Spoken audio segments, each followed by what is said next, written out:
nuevo, daros mi más cordial bienvenido a esta conferencia sobre cómo lograr una autoestima alta. Déjame que le iniciemos con algunas preguntas con las que creo que te puedes sentir identificado, ¿vale?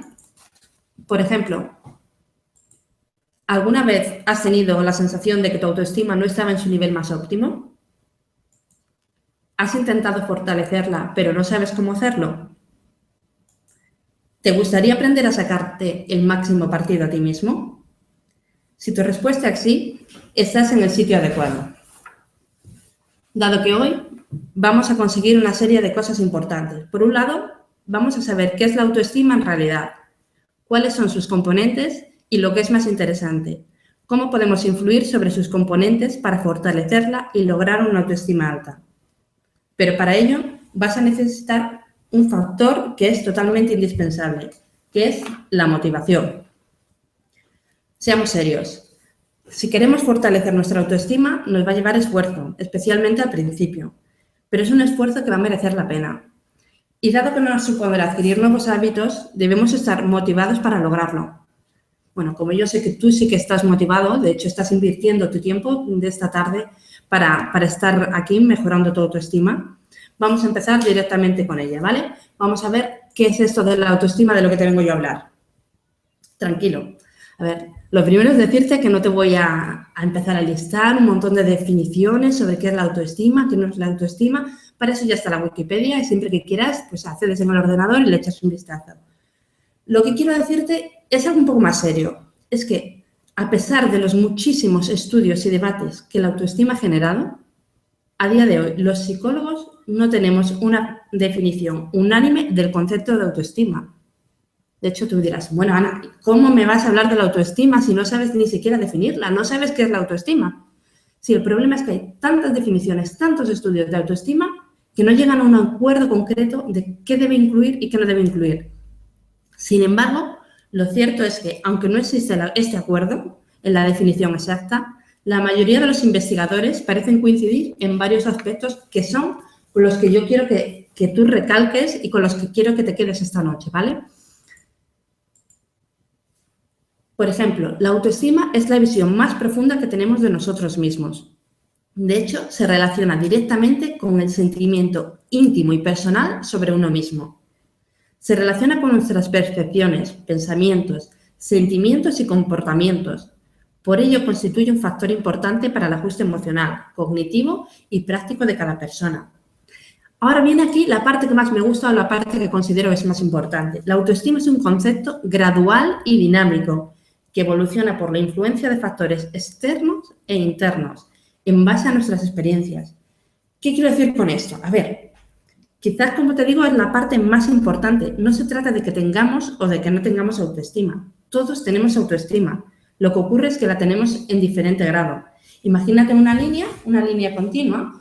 Dependiendo en qué momento de tu vida te encuentres, qué experiencias estés viviendo, qué pensamientos tengas, cómo te valores, te vas a encontrar en un punto u otro de esta línea. Por tanto, esto quiere decir que la autoestima va variando, va cambiando. Y así que tranquilo, si tu autoestima no es tan alta como te gustaría, no te preocupes, puede modificarse y, lo que es mucho mejor, puede mejorarse. Ahora bien, ¿qué podemos hacer nosotros para mejorarla? Pues si estuviéramos en una teleconferencia de cocina, tú me dirías, Ana, yo quiero cocinar un pastel. Bien, ¿qué clase de pastel? Vale, pues necesitas estos ingredientes para poder cocinarlo. Aquí ocurre lo mismo.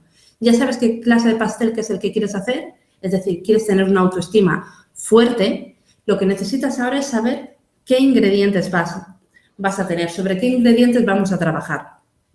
Por ello, quiero presentarte brevemente cada uno de los componentes de la autoestima para que más adelante podamos ir profundizando un poco más en ellos y para mostrarte a partir de ellos las herramientas concretas que te van a permitir trabajarlos y, por tanto, modificar tu autoestima. Entre los componentes de la autoestima ya hemos dicho que la autoestima se compone de una parte cognitiva, afectiva y comportamental. Respecto al componente cognitivo, se refiere a qué es lo que yo sé de mí mismo, quién soy, en qué momento me encuentro, qué me gusta, qué no me gusta, Entonces, será súper importante que aprendamos a autoconocernos. Respecto a la parte afectiva, esto se relaciona con la valoración que hacemos de nosotros mismos. Por ejemplo, cuando dices, bueno, es que yo no valgo para nada, yo estoy todo el día triste y cansado. Quiere decir, ¿cómo te valoras? Si tú te valoras como nada, que no tienes valor, probablemente tu autoestima esté bastante baja. Por eso, una parte importante a trabajar para manejar el componente afectivo va a ser la autoaceptación. Finalmente, el componente conductual alude a lo que yo hago en realidad, a cómo reacciono, a cómo me relaciono con los demás. Y esto, aunque parezca mentira, tiene mucho que ver con cómo somos capaces de respetarnos a nosotros mismos. Si no nos queremos a nosotros mismos, si no nos respetamos, difícilmente vamos a conseguir que otras personas lo hagan. Y dado que la autoestima se ve influenciada tanto por los factores internos como por los factores externos, si los demás tampoco nos ven bien, no nos van a respetar, con lo cual va a repercutir negativamente sobre nuestra autoestima.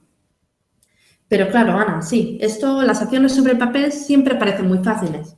Naturalmente, sobre el papel todo es mucho más fácil. Pero ¿cómo podemos influir en cada uno de estos pasos?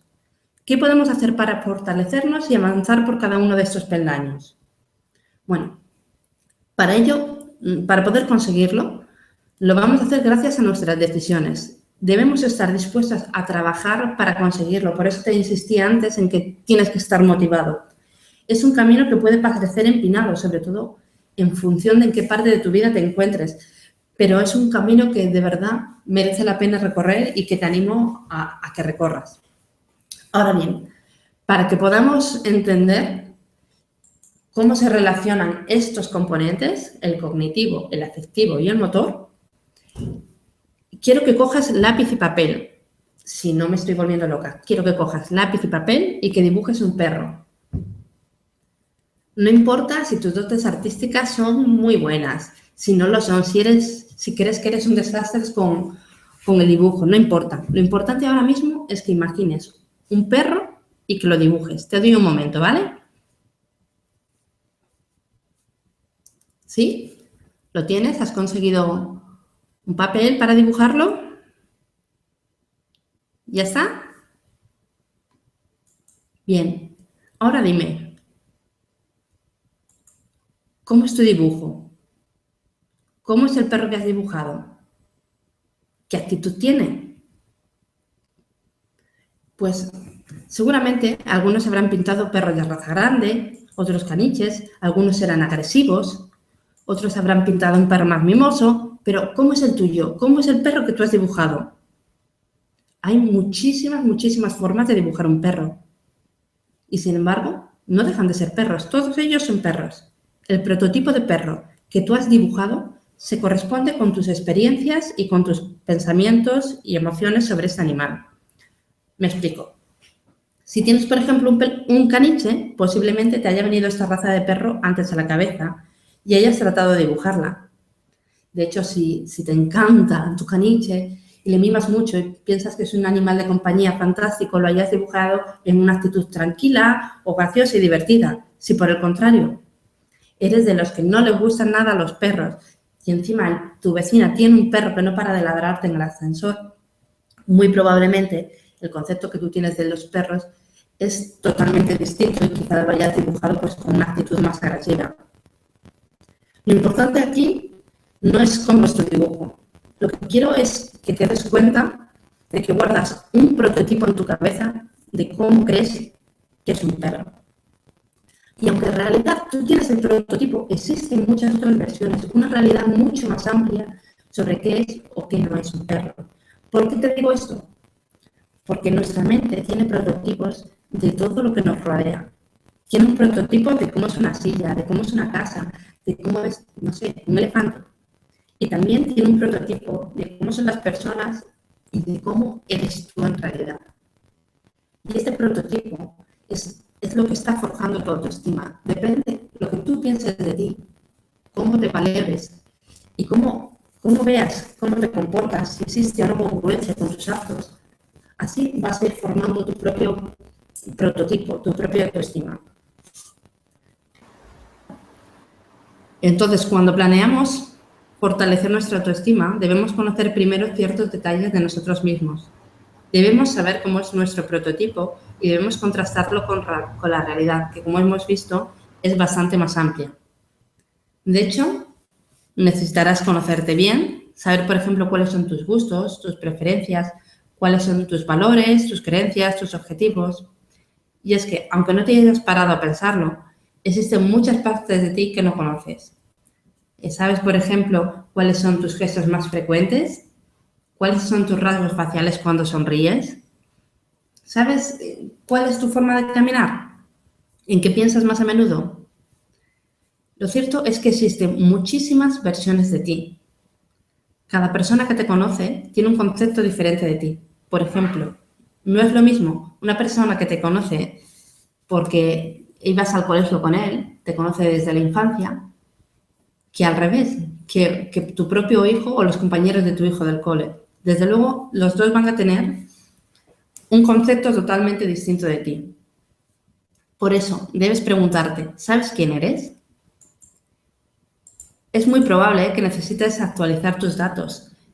Al igual que lo haces con el WhatsApp o lo haces con el ordenador, que necesitas actualizarlo para que funcione correctamente, tú vas a necesitar actualizar el conocimiento que tienes de ti mismo. Tienes que tener en cuenta que los gustos evolucionan con el tiempo, al igual que tus necesidades, tus proyectos, tus deseos, tus miedos. Piénsalo bien. ¿Sigues siendo la misma persona que eras en tu infancia o en tu adolescencia? ¿Ha habido en ti alguna evolución? Por supuesto que sí. Por eso debes preguntarte, ¿desde cuándo no actualizo la información que tengo de mí mismo? Muy probablemente tus prioridades hayan cambiado desde la última vez que lo hiciste. Algunos de tus objetivos ya los habrás alcanzado, otros los habrás olvidado porque para ti ya no son importantes y seguramente hayas creado nuevos proyectos. Por ello te recomiendo que utilices esta primera herramienta que te voy a dar, que es que revises los pensamientos que tienes sobre ti mismo. Por lo general tendemos a etiquetarnos con pensamientos del tipo yo soy tímido, yo soy alto, bajo, bueno, malo. Replantéate si a día de hoy sigues siendo ciertas estas etiquetas que tú mismo te has autoimpuesto y bajo qué circunstancias lo son. Por ejemplo, si dices soy despistado, pues pregúntate hasta qué punto soy despistado de verdad. ¿Acaso me olvido de arreglarme por las mañanas, de comer? ¿Me olvido de dónde trabajo, de dónde vivo? Pero además, ¿cuántos despistes al día son necesarios tener para poder etiquetarme como despistado? ¿Una persona es despistada cuando tiene cuántos errores al día? ¿2, 3, 15? ¿Son al día o son al mes? Lo cierto es que es algo bastante arbitrario que tú mismo decides. Algo que te puede ayudar mucho a la hora de escribir, a la hora de conocerte mucho mejor y ver la arbitrariedad que hay en todo esto y ver si realmente cumple las etiquetas que tú mismo te has autoimpuesto, es escribir un diario y revisarlo pasado un tiempo. De este modo podrás ir viendo tu evolución, así como los aspectos sobre los que más piensas. Mira, por ejemplo, yo siempre que iba al médico me preguntaban, bueno, ¿usted tiene una alimentación saludable? Decía, sí, porque consideraba que mi alimentación era saludable. Sabía que de vez en cuando me hacía mis excesos, pero bueno, consideraba que sí. Y gracias a hacer un diario es cuando me he dado cuenta que estaba equivocada, que mi alimentación era bastante peor de lo que yo imaginaba. El hecho de haberme conocido mejor en este aspecto me ha hecho a que me replantee, revalore cómo es mi forma de alimentarme y gracias a ello he podido cambiar mis conductas, mis hábitos alimenticios. ¿Vale? Otra forma también muy, muy interesante a la hora de aprender a conocernos es hacernos preguntas y responderlas con honestidad. Te puedes preguntar, por ejemplo, ¿cuáles son tus inquietudes, tus sueños, tus pasiones? ¿En qué creo? ¿Cuáles son mis valores? ¿Qué me gusta? ¿Qué me inquieta? ¿Qué habilidades tengo? De hecho, cuando empieces a esclarecer tu autoconocimiento, tendrás que hacer frente a algo muy importante, al componente afectivo. Es decir, vale, ahora que ya sé cómo soy, como en mi caso, que como fatal, ¿cómo lo valoro esto? ¿Cómo valoro esta parte de mí? ¿Me gusta o no me gusta? ¿La voy a querer cambiar o no la voy a querer cambiar? Porque en función de cómo te valores, van a ser también tus actos. Por eso es importante que te conozcas profundamente. Aquí llegamos al segundo componente afectivo, ¿no? que es acéptate como eres. Cuando empezamos a descubrir quiénes somos en realidad, ocurre algo muy extraño. Por un lado, encontramos las semejanzas con los demás y nos desestigmatizamos. Pero por otro lado, vemos que cada una de nuestras experiencias nos han convertido en alguien único y irrepetible. Y aunque suene raro, de hecho, somos seres únicos, al igual que el resto de personas. Lo sé, puede parecer contradictorio, pero no lo es. Todos guardamos una esencia en común, sin embargo, cada uno de nosotros es irrepetible. De hecho, somos tan únicos, tan irrepetibles, que a mí me encanta pensar que somos puro arte. ¿Por qué lo digo? Pues mira, piénsalo bien. ¿Por qué es más valioso una obra original de Van Gogh que una litografía del mismo cuadro, si el dibujo es el mismo? Pues claro, porque es algo original, es único, es irrepetible. Entonces, si nosotros también somos seres originales o únicos e irrepetibles, ¿por qué no nos consideramos valiosos? Aprender a aceptarnos implica, por un lado, aceptar que tenemos valor, que somos valiosos e importantes, pero al mismo tiempo implica aceptar que no somos dioses, que tenemos nuestras limitaciones y que cometemos errores y gracias a ellos podemos aprender y avanzar. Por eso, para poder aceptarnos a nosotros mismos, necesitamos ser generosos en el sentido de que vamos a tener que perdonar esos errores de alguna forma. Y si alguna cosa cuesta muchísimo perdonar, son nuestros propios errores. Todos hemos tomado alguna mala decisión en nuestra vida, pero eso no significa que debamos desconfiar de nosotros mismos. Lo único que esto nos demuestra es que somos humanos y que no podemos ver el futuro. ¿O acaso elegiste mala posta sabiendo que esta sería tu peor opción y dijiste, venga ya, toma ya, la voy a elegir porque me va a ir así fatal? No, no lo creo. A cada instante tomamos decisiones que afectarán a nuestra vida. Algo, por ejemplo, tan insignificante como elegir la cola del súper en la que nos ponemos puede hacer que ganemos unos minutos y quizás en este tiempo sea justo para evitar perder el autobús, pero también puede hacer que ocurra lo contrario, ¿no? Que nos haga estar en el sitio menos indicado, en el momento menos oportuno, justamente cuando cae un árbol por el viento, ¿vale? Las opciones que tenemos a cada paso son infinitas, lo que nos convierte en personas con una alta capacidad de decidir. Aunque no siempre tomemos la más acertada, porque al fin y al cabo, como hemos dicho, somos humanos y cometemos errores. Lo importante es aprender algo de cada experiencia. No somos perfectos, somos únicos, hay que recordarlo. Para aprender a aceptarnos, debemos ganar confianza en nosotros mismos, en nuestros propios criterios y desligarnos de las opiniones de los demás. No podemos poner nuestra propia valía en manos de otros, sino en las nuestras propias. Además, y aunque pueda parecer una paradoja, es precisamente cuando no intentamos gustar a los demás, cuando más encanto desprendemos al ser nosotros mismos. Vale, pero ¿cómo podemos aprender a valorarnos? ¿Qué herramientas tenemos para poder hacerlo? Bueno, pues en primer lugar te recomiendo que listes tus cualidades, tus virtudes y tus defectos y que pidas a varias personas de confianza que hagan lo mismo, que escriban cómo te ven ellos. Después lo puedes comparar esta lista con la tuya porque muy probablemente el resultado te va a sorprender. De hecho, a veces tenemos cualidades de las que no somos conscientes o que no valoramos lo suficiente.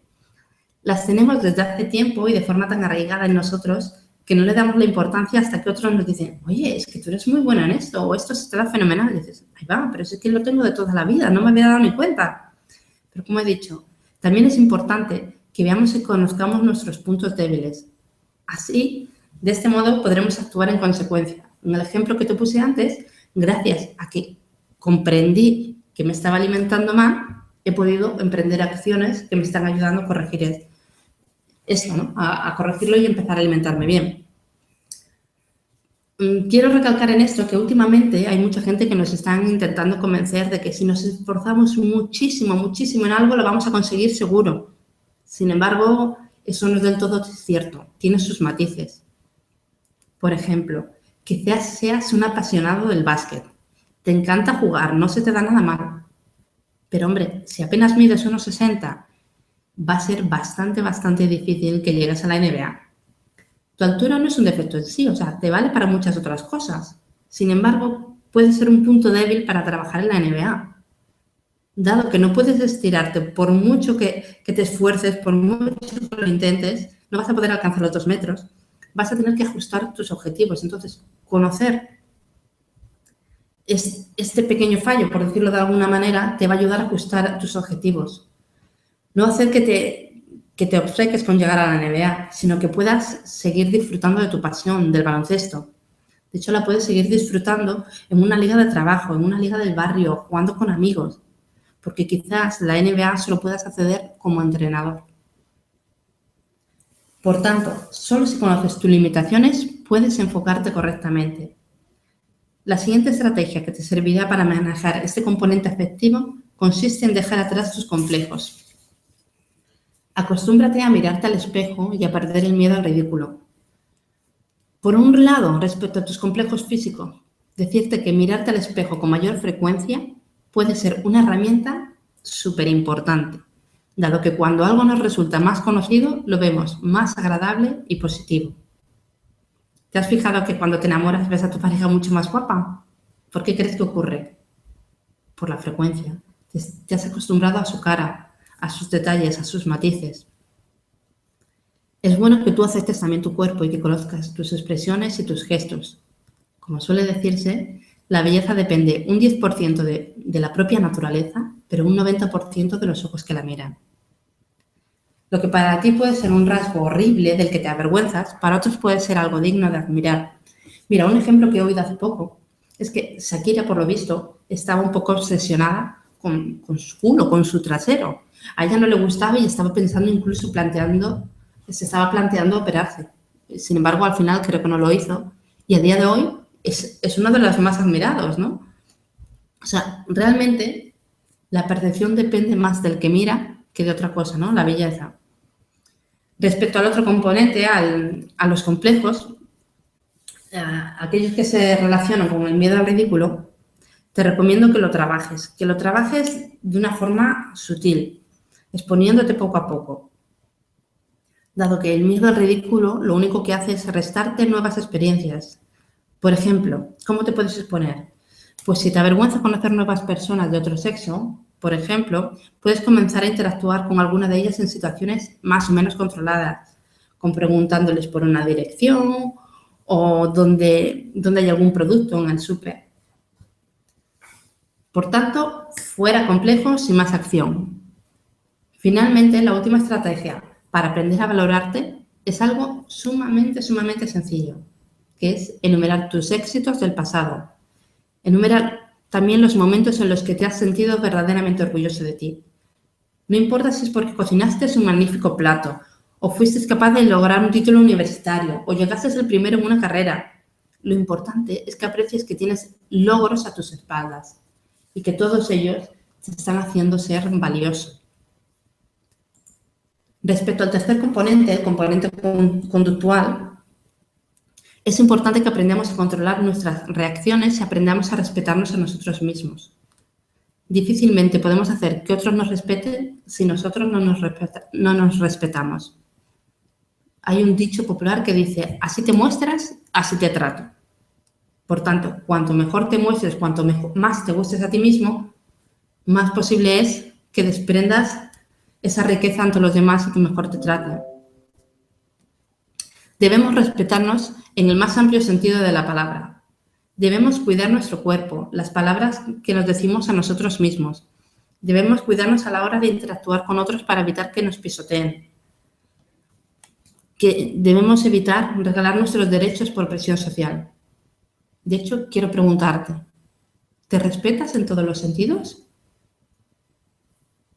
¿Te alimentas adecuadamente? ¿Haces ejercicio con regularidad? ¿Compartes tu opinión con los demás o dejas que solo se oiga la voz de otros?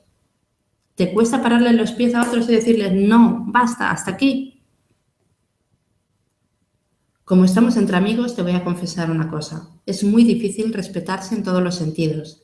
De hecho, como ya te decía, a mí misma me cuesta hacerlo. De hecho, todavía estoy en proceso de aprender a respetar mi cuerpo alimentándome correctamente.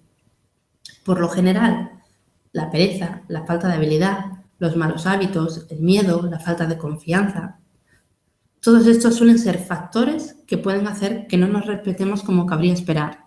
Por ello, aunque a veces flaquemos, es importante no rendirse, ver en qué fallamos y continuar trabajando cada día para mejorar un poquito y ganar congruencia entre nuestro yo actual y nuestro yo ideal. De hecho, sentimos que nos respetamos cuando hacemos lo que creemos que debemos hacer, cuando nuestros actos nos guían a aquello que queremos conseguir. Pero todo esto, evidentemente, requiere esfuerzo, requiere práctica y requiere un camino a recorrer. ¿Verdad que no aprendiste a caminar o a montar en bici a la primera? Pues con esto sucede lo mismo. Requiere la práctica, el caerse, el levantarse, el volverse a caer y volver a levantarse. Hay que intentarlo centrándose en lo mucho que podemos ganar. No permitas que nadie te diga, tú no puedes, ni siquiera tú mismo. Solamente tú tienes la decisión de rendirte o de seguir intentándolo. Por eso, entre las estrategias que te propongo para ganar autorrespeto y, por tanto, influir sobre el componente conductual de tu autoestima, quiero señalarte que te alejes de las personas tóxicas y que te acerques a aquellas que te valoran. A ver, no todas las personas atraviesan el mismo momento en su vida, ni tienen las mismas costumbres o valores. Lo cierto es que a veces toparás con personas que no te permiten crecer, que te están, chupando la energía, te insultan, te maltratan de algún modo, te ignoran. De esas que te ponen tristes o furioso con solo verlas, que en una palabra son dañinas para ti. Por el contrario, otras personas nos cargan de energía cada vez que las vemos, nos transmiten su amabilidad, comparten sus sonrisas y nos hacen sentir bien. Dicen que nuestra personalidad se forma al hacer un compendium de las 7 personas con las que más nos relacionamos. Por tanto, yo te pregunto, ¿al lado de quién prefieres estar? Está claro que las del segundo grupo, las que te hacen sentir bien. Y es que cuando nos sentimos escuchados por los demás, esto nos ayuda a ganar confianza y sentirnos valiosos. Sin embargo, lamentablemente, con demasiada frecuencia intercambiamos la realidad y acabamos rodeándonos de personas que no nos convienen. Por eso hay que tomar partido en esa realidad y hacer un cambio. ¿Y cómo podemos hacer un cambio? Pues empezando por empezar a respetarnos nosotros mismos. Para ello, pues te insto a que conozcas tus derechos asertivos y que los hagas valer. Por lo general, la educación que hemos recibido tiende a hacernos olvidar algunos de ellos que son bastante valiosos. Por ejemplo, tienes derecho a no ceder siempre. Tienes derecho a que se reconozca tu trabajo explícitamente, a mirar por ti antes que por otros, a decidir en qué gastas tu tiempo. A ver, a las personas que me conocen saben que hace tiempo escribí un post precisamente sobre los derechos asertivos. Te animo a que le eches un vistazo y que selecciones aquel derecho con el que quieres empezar a trabajar y con el que te sientes identificado. De este modo, poco a poco, cuando lo vayas incorporando a tu vida, a tu día a día, vas a ir viendo que no solo ganas respeto por tu parte, sino que también estás ganando el respeto ajeno. Finalmente, la última estrategia que te propongo para el componente conductual es que cuides tu cuerpo y que cuides tu mente. Aliméntate bien, haz ejercicio, lee, visita parajes nuevos, conoce nuevas personas, contacta con la naturaleza, regálate momentos para ti mismo y, en una palabra, cuídate. Te irás dando cuenta que poco a poco estos pequeños cambios irán fortaleciendo tu autoestima y te van a permitir avanzar en la dirección adecuada. Por tanto, y a modo de resumen, ahora sabemos que la autoestima es un factor importante, que es importante para nuestro ajuste emocional, cognitivo y comportamental o práctico, que influye en nuestras elecciones, en nuestras decisiones, en nuestra forma de relacionarnos con los demás y que influye, por supuesto, en nosotros mismos. Podría decirse que es la llave que abre la puerta hacia nuestro bienestar y hacia nuestros triunfos personales. Es un factor que se puede modificar por factores externos, pero también por factores internos. Y aquí es donde radica la ventaja, ya que podemos modificarlo y moldearlo actuando sobre sus 3 componentes, el cognitivo, el afectivo y el componente motor. De este modo, pues, se hace necesario que te conozcas, que te aceptes y te respetes. Para ello, Y así de forma muy breve, te recuerdo, debes indagar en tu conocimiento como si fueses un completo desconocido. Hazte preguntas. Pregúntate sobre los aspectos importantes de tu vida. ¿Dónde estás? ¿Dónde quieres llegar? ¿Qué te falta para lograrlo? ¿Qué te frena? Actualiza el conocimiento que tienes sobre ti mismo. Comprueba si te siguen sirviendo tus antiguas etiquetas autoimpuestas. Pero sobre todo también, una vez que lo hayas descubierto, una vez que te hayas conocido, acepta quién eres, acepta cómo eres, pero no te resignes. Simplemente utiliza esta realidad que tienes, el quién eres, para valorar qué partes de ti quieres conservar y qué partes de ti debes potenciar o modificar de algún modo para conseguir ser la persona que siempre has querido. Aprende a respetarte y a hacerte respetar por los demás. Confía en ti. Eres la única persona que seguro, seguro, seguro te va a acompañar toda tu vida. Ahora que ya sabes los pasos a dar, falta la acción más importante, que es poner en marcha este proceso. Como te comenté antes, muchos estudios han señalado que aquello que no se pone en marcha antes de 72 horas tras su aprendizaje termina olvidándose. Por lo que te animo a que comiences hoy mismo a cultivar este hábito de autoconocimiento y crecimiento personal. Fuera excusas. Como dijo Séneca, no nos falta el valor de emprender ciertas cosas porque sean difíciles, sino que son difíciles porque nos falta el valor para emprenderlas. Las cosas empiezan a cambiar cuando nosotros nos atrevemos a generar ese cambio. De hecho, hoy mismo puedes comenzar a crear tu nuevo yo, solo tienes que ponerte en marcha.